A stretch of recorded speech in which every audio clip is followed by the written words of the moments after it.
Hola familia de Casa de Oración y Predicación, el Señor les bendiga y aquí estamos un miércoles más para eh, estar conectados y estudiar juntos la palabra del Señor y aprender, seguir aprendiendo acerca de este tema que estamos hablando los miércoles del mes de abril, que tienen que ver con la oración, tienen que ver con la intercesión. Y hoy quiero mirar con ustedes, comenzar leyendo en Primera de Pedro, capítulo 4, versículo 7. Dice así la palabra del Señor. Voy a leer en principio en la versión Dios habla hoy. Y dice así la palabra del Señor. Ya se acerca el fin de todas las cosas, por eso sean ustedes juiciosos y dedíquense seriamente a la oración. Esta carta fue escrita por el apóstol Pedro y según la sitúan los eruditos bíblicos, fue escrita más o menos en el año 63 después de Jesucristo. Así que estamos hablando de una carta que fue escrita más de 1900 años atrás y que Pedro ya en aquel entonces, él instaba a la iglesia y le recordaba a la iglesia que ya el fin de todas las cosas se acercaba y que era importante, era necesario que la iglesia, por causa de que ya se acercaba el fin de todas las cosas, la iglesia se dedicara seriamente a la oración.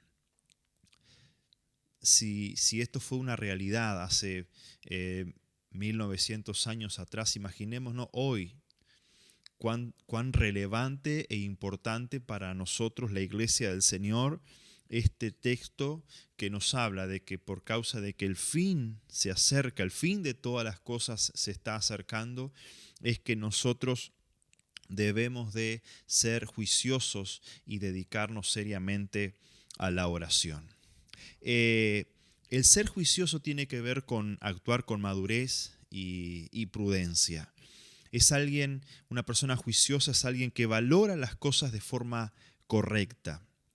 Y para profundizar esto que les estoy hablando, vamos a leer este mismo texto en una versión diferente, en la Reina Valera 1960, que dice así, el mismo texto de Primera de Pedro 4:7, mas el fin de todas las cosas se acerca, sed pues sobrios y velad en oración.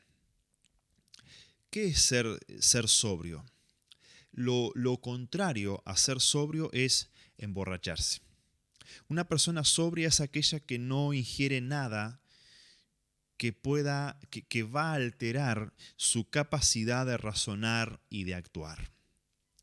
Así lo vemos en el Proverbios capítulo 20, versículo 1, que dice, el vino lleva a la insolencia y la bebida embriagante al escándalo.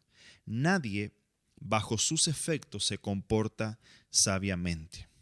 Esto es lo que produce el embriagarse, el emborracharse.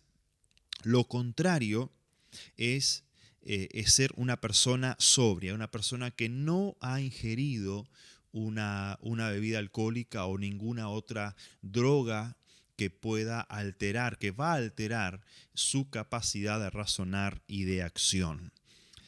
La nueva versión internacional dice acerca de este texto de Primera de Pedro, ya se acerca el fin de todas las cosas, así que para orar bien, manténganse sobrios y con la mente despejada. ¿Qué significa ser sobrio en la vida aplicada a nosotros como hijos de Dios? ¿Qué significa? Significa que cuando nosotros por ahí escuchamos palabras, comentarios, dichos, o nos asociamos a costumbres o a ciertos hábitos que alteran nuestra capacidad de razonar de acuerdo a la palabra del Señor, sino que nos lleva a razonar y por lo tanto a actuar contra la palabra del Señor, contrario a lo que dice la palabra del Señor, ahí ya no estamos nosotros comportándonos con la sobriedad que nos enseña la palabra porque algo una palabra,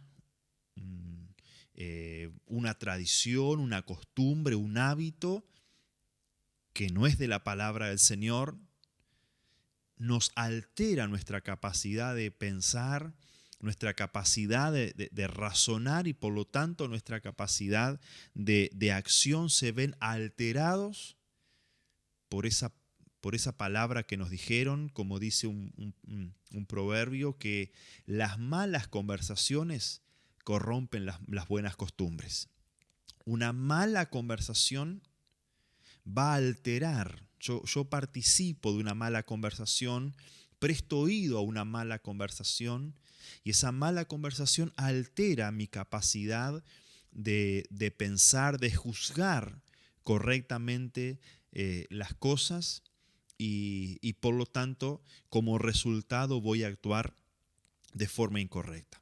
Por ejemplo, yo participo de una conversación en la cual, bueno, se está hablando contra otro hermano en la fe, y se comienza a hablar, y como se dice hoy en día, le empiezan a dar palo a esa persona, y yo participo y comienzo, ¿verdad? Comienzo a llenar mi mente de esas cosas, y en vez de mirar a mi hermano como mi hermano que es, con misericordia, con amor, lo voy a empezar a mirar con ojos de juicio.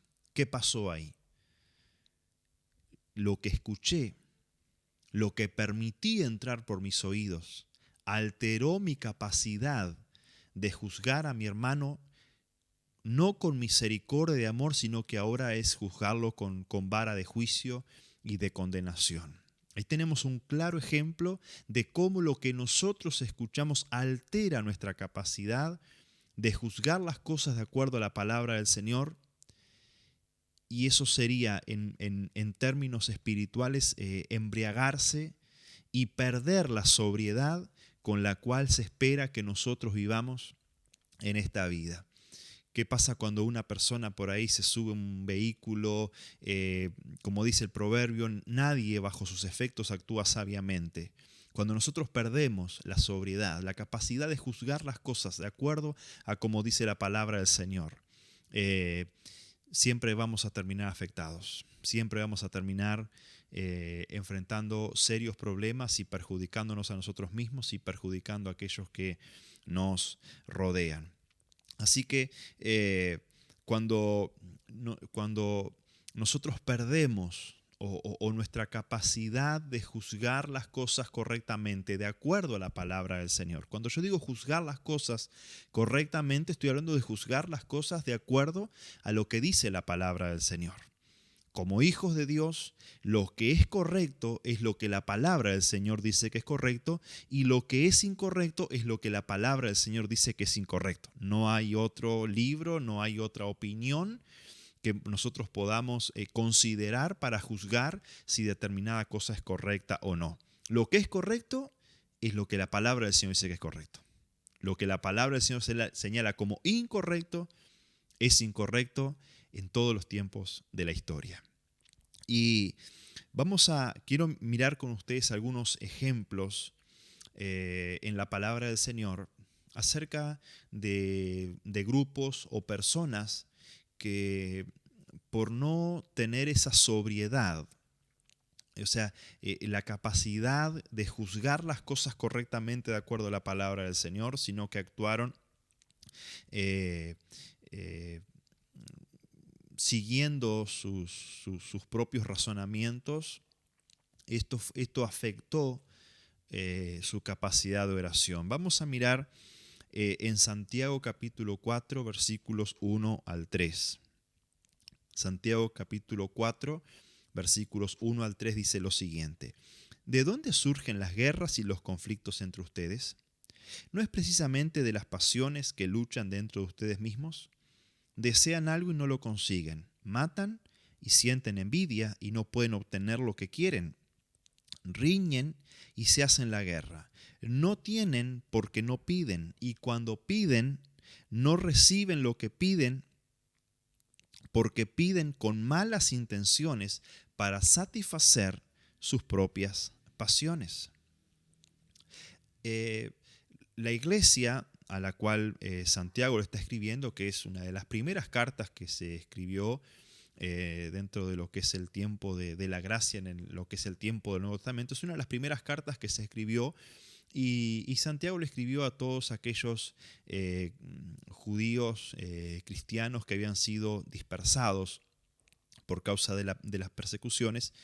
Y acá Santiago está reconociendo, o sea, les está reconociendo que ellos oraban. La iglesia a la cual Santiago le habla era una iglesia que oraba, pero oraban mal, pedían mal. ¿Por qué pedían mal? Porque las pasiones de la naturaleza humana, como él habla acá, habla de pasiones, habla de matar, habla de envidia, habla de reñir con otra persona. O sea que esas pasiones de la naturaleza humana, como la envidia, los celos, la contienda, era común entre ellos. Pero estas cosas no solamente afectaban la relación entre ellos, sino que estaban afectando su oración, su vida de oración. Ellos oraban, pero no oraban con una sobriedad, sino que ellos estaban, por así decirlo, se estaban embriagando su razonamiento con sus propias pasiones, y por causa de que ellos, la envidia, los celos, la contienda que tenían entre ellos, afectaba para mal la vida de oración que ellos estaban llevando. Esto es un claro ejemplo totalmente contrario a lo que Pedro enseña, que dice que debemos de ser sobrios en la oración. Esta iglesia no estaba orando con sobriedad, porque su capacidad de razonar y de juzgar estaba siendo contaminada por sus pasiones, la envidia, los celos, la contienda, la ira, entonces las competencias, a ver quién tenía más, quién tenía lo mejor, estaba contaminando su capacidad de juzgar. Entonces juzgaban mal, actuaban mal y pedían mal a Dios en oración. Vamos a mirar ahora dos casos en cuanto al entorno de Jesús, sus discípulos. Vamos a leer en Lucas capítulo 9, versículos 51 al 56, que dice así: Cuando se cumplió el tiempo que él había de ser recibido arriba, afirmó su rostro para ir a Jerusalén. Está hablando de Jesús. Y envió mensajeros delante de él, los cuales fueron y entraron en una aldea de los samaritanos para hacerles preparativos. Mas no le recibieron, porque su aspecto era como de ir a Jerusalén. Viendo esto, sus discípulos Jacobo y Juan dijeron: Señor, ¿quieres que mandemos que descienda fuego del cielo como hizo Elías y los consuma? Entonces, volviéndose él, o sea Jesús, los reprendió diciendo: Vosotros no sabéis de qué espíritu sois, porque el Hijo del Hombre no ha venido para perder las almas de los hombres, sino para salvarlos. Y se fueron a otra aldea.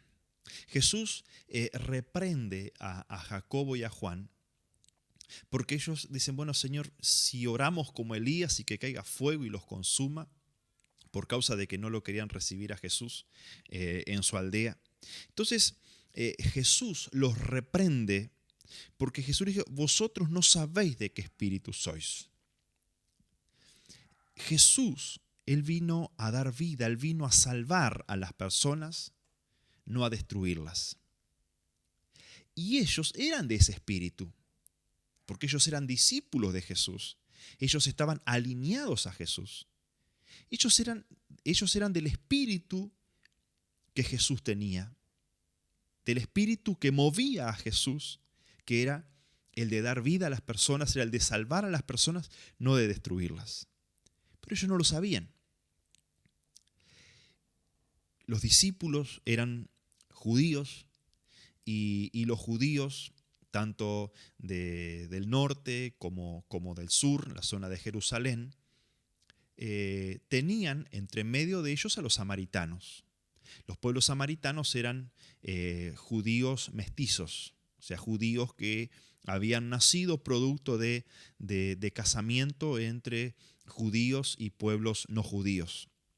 Entonces, tanto los judíos del norte, de la zona de Galilea, como los judíos de la zona del sur de Jerusalén, sentían desprecio hacia los samaritanos.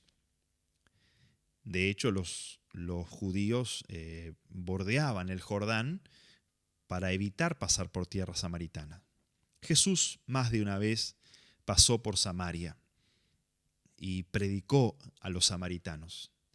Pero en este viaje los samaritanos no lo reciben a Jesús, porque se daban cuenta de que Jesús y su gente eran judíos que iban rumbo a Jerusalén. Y los discípulos de Jesús, Juan y Jacobo, ellos eran del mismo espíritu de Jesús. O sea, era salvar las personas, no destruirlas. Pero el celo, el desprecio les ganó de mano.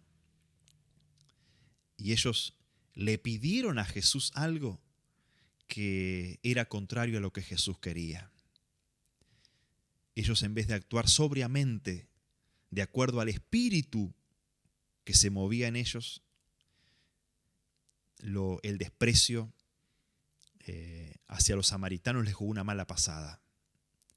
Su capacidad, ellos no juzgaron las cosas correctamente de acuerdo al espíritu que estaba en ellos, sino que ellos, su capacidad de razonar y de actuar fue contaminada por su desprecio hacia los samaritanos y terminaron pidiéndole algo a Jesús que no debían de haber pedido. El otro caso es un caso más conocido, es el caso de Pedro. Lo leemos en Mateo capítulo 16, versículos 21 al 23, que dice: Desde entonces comenzó Jesús a declarar a sus discípulos que le era necesario ir a Jerusalén y padecer mucho de los ancianos, de los principales sacerdotes y de los escribas, y ser muerto y resucitar al tercer día. Entonces Pedro, tomándolo aparte, comenzó a reconvenirle diciendo: Señor, ten compasión de ti, en ninguna manera esto te acontezca. Pero Jesús, volviéndose, dijo a Pedro: Quítate de delante de mí, Satanás, me eres tropiezo, porque no pones la mira en las cosas de Dios, sino en la de los hombres. Pedro no había entendido en este tiempo cuál era el propósito de Jesús aquí en la tierra, o mejor dicho, no había entendido con claridad el proceso por el cual Jesús tenía que pasar. Pedro sabía que Jesús era el Cristo. Ahora Pedro se imaginaba que el Cristo no iba a pasar por la cruz, que el Cristo iba a venir y se iba a imponer sobre los romanos, se iba a imponer sobre los líderes religiosos y se iba a plantar en Jerusalén y desde ahí iba a comenzar su reino. Pedro no había entendido la parte de que el Cristo debía ir a la cruz y morir, porque sin muerte no hay sacrificio por los pecados. Pedro no había entendido eso. Entonces, Pedro, quien sí sabe que Jesús es el Cristo, pero Pedro,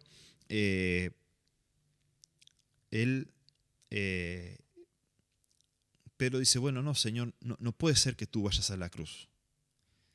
Evita eso. Y no es que Pedro era malintencionado. Pedro no había entendido correctamente el proceso por el cual Jesús tenía que pasar, el camino que Jesús tenía que recorrer para convertirse en el Salvador de toda la humanidad. Y esa falta de capacidad para juzgar correctamente las cosas que estaban sucediendo los llevaron a Pedro a pedir algo que no debería haber pedido si lo hubiese entendido. Yo creo que Pedro, esta situación le marcó la vida y él entendió que por no juzgar correctamente lo que está pasando, nuestra vida de oración se va a ver afectada. Eso lo marcó a Pedro y por eso décadas más tarde él le escribe a la iglesia, le dicen: el fin de todas las cosas se acerca, sean pues sobrios, prudentes, juiciosos y dedíquense responsablemente a la oración. Hemos mirado dos casos de los discípulos de Jesús y ellos estaban en un proceso de formación. Gracias a Dios que sus corazones, ellos permitieron que sus corazones fueran transformados, su capacidad de pensar fuese transformada por el poder del Espíritu Santo y ellos llegaron a ser los apóstoles, ¿sí? Juan, Jacobo, Pedro. Pero la palabra del Señor nos lo deja registrado para que nosotros veamos que también nosotros como discípulos de Jesús estamos en un proceso de formación en el cual nosotros debemos de aprender a ser sobrios en cuanto a juzgar las cosas correctamente, juiciosos en cuanto a juzgar las cosas de acuerdo al filtro de la palabra del Señor.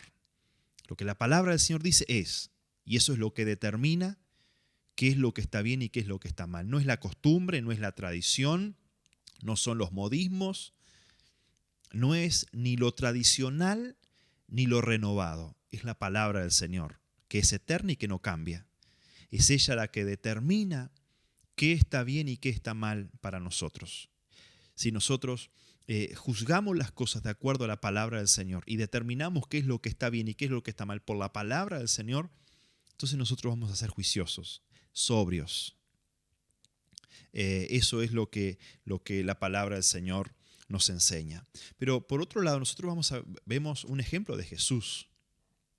Él, cuando estaba allí que lo habían prendido, lo habían arrestado, nosotros leemos en Mateo capítulo 26, versículos 51 al 54, que dice, pero uno de los que estaba con Jesús extendiendo la mano, sacó su espada e hiriendo a un siervo del sumo sacerdote, le quitó la oreja. Entonces Jesús le dijo, vuelve tu espada a su lugar, porque todos los que tomen espada, a espada perecerán. ¿Acaso piensas que no puedo ahora orar a mi Padre y que Él no me daría más de 12 legiones de ángeles? Pero ¿cómo entonces se cumplirían las escrituras de que es necesario que así se haga? Mire, Jesús sabía que si en ese momento le pedía al Padre liberación, su oración sería rápidamente contestada por el Padre. Pero Jesús sabía que esa oración abortaría el plan de Dios de salvación para la humanidad. Ahora, ¿se imagina dónde estaríamos usted y yo si Jesús no hubiese tenido una mente sobria en ese momento? Jesús dice, yo si le pido al Padre, el Padre me envía liberación. Me envía más de 12 legiones. No es que me manda 12 hombres, me manda 12 legiones, dice, por cada uno de ustedes, los discípulos, aunque obviamente faltaba Judas en ese momento, del lado de Jesús estaba como traidor. Jesús le dice, no me envía 12 soldados, me envía 12 legiones de ángeles para liberarme. Pero ¿dónde estaríamos nosotros? ¿Dónde estaría usted? ¿Dónde estaría yo? Si Jesús en ese momento hubiese orado al Padre porque se sintió intimidado, y se quería defender de sus enemigos. En cambio Jesús, nuestro máximo ejemplo, de quien nosotros debemos de aprender y seguir sus pisadas, nuestro Señor, nuestro Salvador, que murió por nosotros en la cruz. Jesús es un ejemplo de una mente sobria. Él sabía lo que tenía que pedir y lo que no debía de pedir. Por eso Jesús dijo, yo no le voy a pedir al Padre, porque lo que está escrito se tiene que cumplir. Y esa debe ser nuestra postura al momento de orar. Lo que está escrito se tiene que cumplir. Y oramos y pedimos de acuerdo a lo que está escrito, ¿sí? Y estos ejemplos nos muestran acerca de ser sobrios, ¿sí? El ejemplo de Jesús y los discípulos, lo contrario, la mente clara, no confundida, acerca de cómo orar en estos tiempos, porque nos dice, ¿verdad?, el texto que estábamos comenzando, el texto base, dedicarse a la oración con una mente clara. Dedicarse seriamente a la oración. Yo se los comenté la semana pasada y lo vuelvo a repetir. Aunque Dios envíe juicios sobre la tierra en estos tiempos, eso no cambia nada nuestro papel como intercesores delante de Dios de que tenemos que pedir misericordia y pedir salvación por aquellos que están perdidos. La incredulidad, la bronca, el celo, el dolor, la amargura, el temor, son cosas que alteran nuestra capacidad de juzgar correctamente algo y por lo tanto de orar correctamente. Y le pongo este ejemplo. Usted, por ejemplo, guarda en su corazón, siente amargura, rencor, por algo que le hicieron, por algo que una persona le hizo. La palabra del Señor dice que nosotros tenemos que orar y bendecir a nuestros enemigos, tenemos que orar y bendecir a aquellos que nos persiguen, a aquellos que nos ultrajan. Pero si usted permite la amargura, el rencor, el dolor en su corazón, si usted guarda en su corazón deseo de venganza contra esa persona por algo malo que le hizo, ¿usted va a poder orar correctamente por esa persona? Claro que no. Entonces usted, sabiendo que tiene que bendecir a quienes le ultrajan, usted no le va a bendecir. Tampoco digo que usted lo va a maldecir. Pero sinceramente en lo profundo de su corazón usted no le va a bendecir a esa persona. Porque en vez de actuar con sobriedad, o sea, actuar de acuerdo a la palabra, sus afectos, sus emociones que han sido intoxicadas por la amargura, el dolor, la tristeza, la venganza, la rabia, el enojo, están alterando su capacidad de juzgar correctamente, y en vez de bendecir, usted va a sentir broncas a esa persona. ¿Qué tiene que hacer? Bueno, es desintoxicarse de esas cosas, o sea, clamar al Señor y decir: Señor, ayúdame a perdonar, quiero perdonar y bendecir a esta persona. Esto para que podamos entender de que cuando nosotros no tenemos sobriedad en cuanto a juzgar las cosas correctamente por la palabra del Señor, sino que dejamos que nuestras emociones y nuestros sentimientos nos lleven a juzgar, entonces nosotros no estamos actuando con sobriedad. Y si la palabra del Señor nos manda a dedicarnos seriamente a la oración, entonces es algo serio y es algo que lo tenemos que hacer con la mente clara, con sobriedad, con un correcto juicio acerca de las cosas, basándonos en la palabra del Señor. Por ejemplo, hay creyentes que dicen que no hay que orar por misericordia porque leen que Dios enviará juicios. ¿Es esto correcto? Lo de los juicios sí. Dice la palabra del Señor que Dios va a enviar juicios. Pero acerca de lo que debemos de pedir de nosotros, no, es equivocado. ¿Qué fue lo que Jesús nos enseñó a orar? Cuando sus discípulos dijeron: Señor, enséñanos a orar. ¿Qué fue lo que Jesús les enseñó a pedir a sus discípulos? En Mateo 6:10, Jesús dijo: ustedes tienen que orar así: Padre nuestro que estás en los cielos, santificado sea tu nombre, venga a nosotros tu reino. Ahora, ¿qué significa cuando nosotros le pedimos a Dios: Dios, venga a nosotros tu reino? Cuando nosotros le pedimos a Dios que venga a su reino, ¿qué significa eso? Mire, Mateo capítulo 12, versículo 28, Jesús dijo: sin embargo, si yo expulso a los demonios por el Espíritu de Dios, entonces el reino de Dios ha llegado y está entre ustedes. ¿Qué pasa cuando el reino de Dios viene? ¿Cuáles son las evidencias de que el reino de Dios está operando entre nosotros? Hay liberación, hay sanidad de enfermos, hay transformación de vidas. Personas que vivían una vida desastrosa, destruida, atada a los vicios, al pecado, al oculto. De pronto estas personas, porque tienen un encuentro con el Señor, sus vidas son transformadas. Enfermos son sanados por el poder del Señor. Personas poseídas y enajenadas por espíritus malignos son liberadas y sus vidas son transformadas radicalmente. Eso es la manifestación del reino de Dios, porque Jesús dice la palabra que el reino de Dios es poder. El reino de Dios es poder. Ahora, nosotros fuimos llamados a pedir eso al Padre. La madurez, la prudencia, el buen juicio y la sobriedad son imprescindibles para orar correctamente. La oración espiritual, la oración que a Dios agrada, es aquella oración que se basa en la palabra escrita, en lo que está escrito. Es la oración espiritual genuina, es aquella que se basa en la palabra del Señor. Cuando oramos de acuerdo a la palabra del Señor. Cuando pedimos de acuerdo a lo que está escrito en la palabra del Señor. A veces hay una oración que es almática. Oramos por lo que sentimos en ese momento. Hay cosas que por supuesto el Espíritu Santo nos hace sentir de parte de Dios, pero a veces son nuestras emociones, nuestros sentimientos que nos hacen sentir cosas y oramos. Es una oración almática. Pero las emociones cambian y por lo tanto cambia nuestra oración. Pero cuando nosotros oramos basados en lo que dice la palabra del Señor, va a ser una oración constante, una oración que siempre está.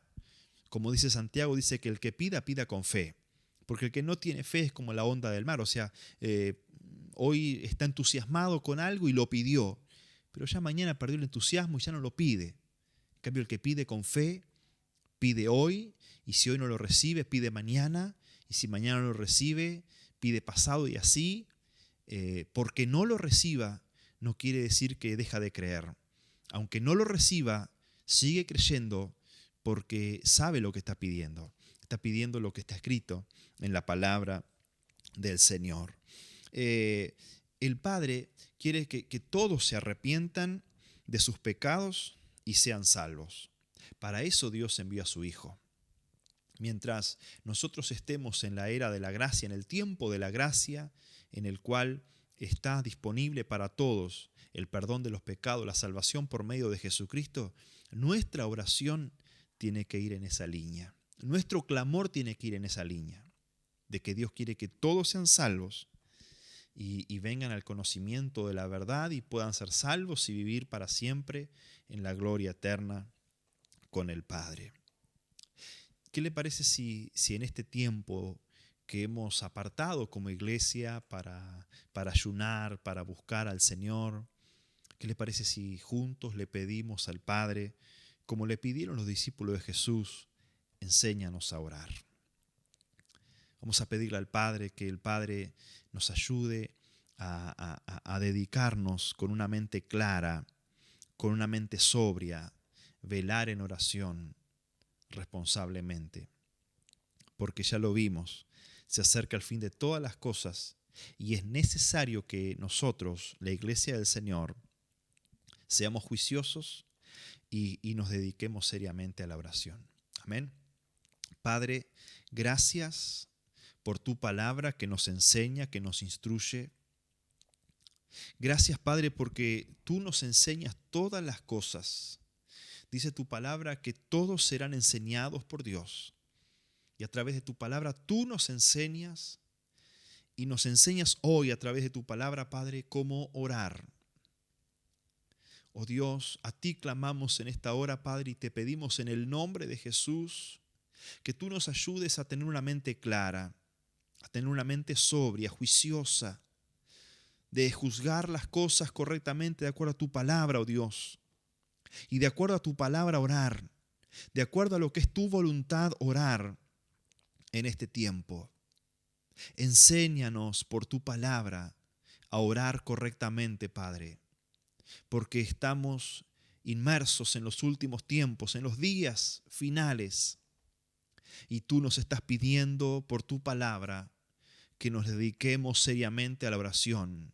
Y Padre, queremos hacerte caso, queremos dedicarnos seriamente a la oración, como tú nos estás pidiendo en este tiempo, Dios, que nos dediquemos seriamente a la oración.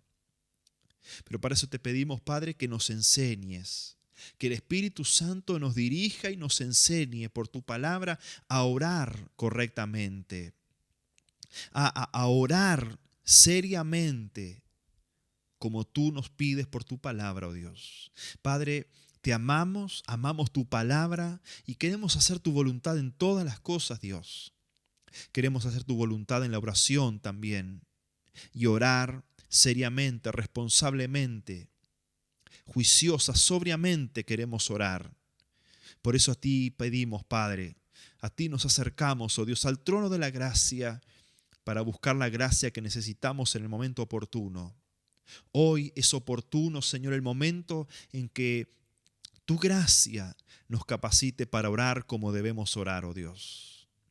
Padre, en el nombre de Jesús te lo pedimos y te damos a ti las gracias, Padre, porque nos has atraído a ti, nos has acercado a ti, nos has hecho tus hijos, oh Dios. Y como tus hijos, tú nos saciarás con los bienes de tu casa. Padre, yo bendigo a tu iglesia, bendigo a mis hermanos y te pido, Padre, que el Espíritu Santo les haga esforzados y valientes, que el Espíritu Santo, Señor, despierte, siga despertando nuestro ser interior para orar con responsabilidad, para orar con dedicación, oh Dios, en este tiempo. En el nombre de Jesús, sea tu bendición sobre cada uno de tus hijos, sobre tu pueblo, Dios. En el nombre de Jesús, amén y amén. El Señor les bendiga, amados.